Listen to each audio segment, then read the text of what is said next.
So it seems like every year in fantasy football, there's a new running back draft strategy, whether it's zero RB, hero RB, all the RBs, late round RB, there's always something. The dead zone, no dead zone, there's always just some new concept about running backs in fantasy football. I don't have a name for this strategy, but I do think that it could be one of the more effective things and the effective ways to look at drafting and implementing running backs in fantasy football, and I believe that it can help you win a championship just like it did for me last year in 2024. So basically what I ended up doing is I rack and stacked your best rush defenses all the way down to your worst rush defenses. Same thing for pass defenses, the best all the way to the bottom. Then I compared the number of PPR points they allowed per game in tiers.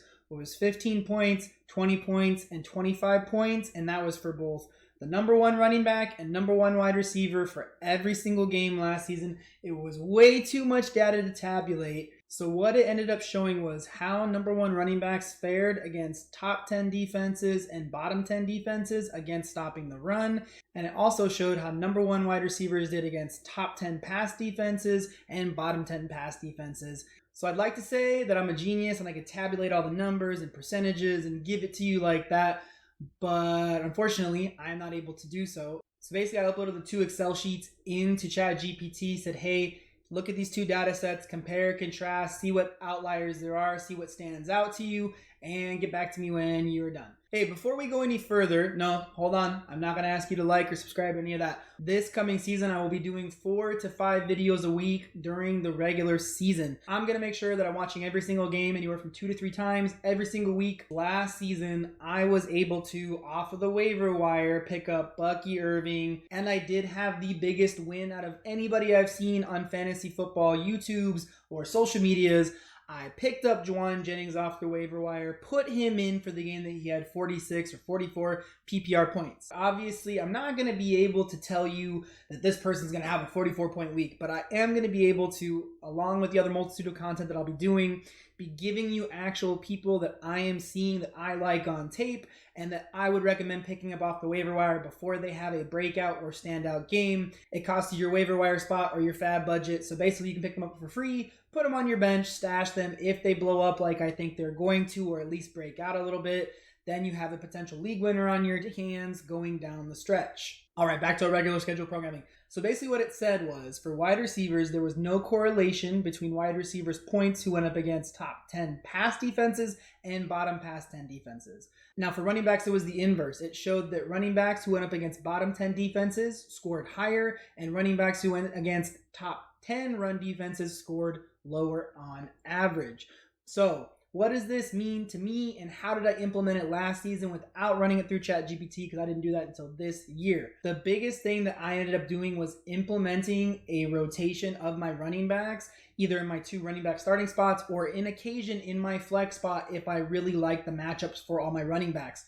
What this allowed me to do was, again, plug and play running backs in my flex and in my flex in my playoffs that helped me end up winning in 2024, because I was able to predict the expected outcomes, or maybe not the exact outcomes, but like that they were going to have a better outcome this game. So what that ended up meaning was that was one of their better scoring weeks on average throughout the season when I put them in. So it gave me a lot of flexibility on my running back points and my flex position. Now, what can I say for drafting and tying this back into the drafting part of this? So my mentality going into this season is I want to focus as equally as I can on wide receivers and running backs, with maybe a little bit of a tilt to running backs. So why is that? Because after around running back 15 or 16 is drafted, there's going to be a dramatic fall off in expected production, the amount of touches, the amount of receptions. So for me, what I would realistically like to do is make sure that I have 2 standout guys that I get in the top 15 running backs-ish. And then from there, I want to backload some rookies and some other veterans who may be more of a long shot to have a great season. But if they come along and start to break out or show up, then they give me the flexibility to plug and play them a lot more confidently.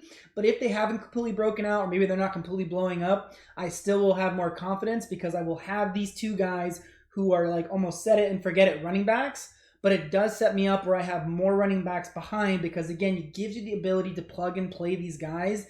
And I think even in a full PPR, but especially a half PPR format, being able to plug running backs in against favorable matchups will set you up where they're going to score a lot more points than some of these wide receiver 2s or wide receiver 3s that you're probably trying to put into your flex that coming week. Now, again, some people out there might already be thinking this, like, oh, well, yeah, of course, you want to take a couple good guys at running back and then you have some at the end.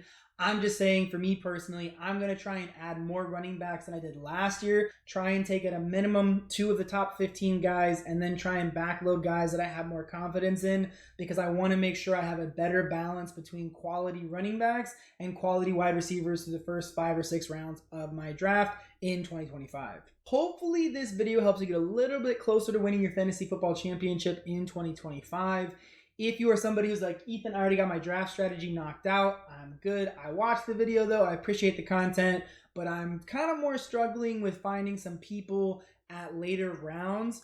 Good news for you, I have quite a few of those videos. I'll put some of them around here somewhere on the actual screen, and hopefully those will help you as well get just a little bit closer to winning your fantasy football championship in 2025. Hopefully I'll see you guys. Hopefully you guys will see me again real soon. And until then, y'all have a blessed day. Bye.